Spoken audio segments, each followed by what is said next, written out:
I denne video skal vi se på, hvordan man foretager en kasseoptælling. Start med at trykke på kasseoptælling. Herinde under kan du også se dagens opsætning løbende. Hvis du ønsker at gå tilbage igen, kan du trykke på fortryd. Men nu skal vi lave en kasseoptælling, som var det slut på dagen.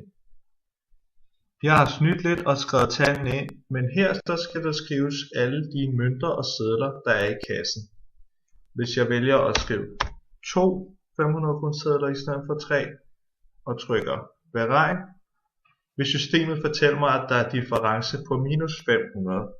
Og dette kan være på grund af forkert kasseoptælling, for mange udtag af kontanter eller forkert indtastning ved salg.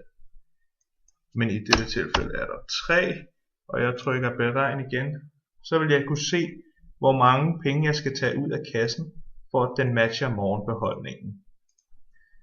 Hvis du mener, der ikke er fejl ved dagens tilgang og den forventede beholdning, trykkes der på godkend. Og der trykkes OK.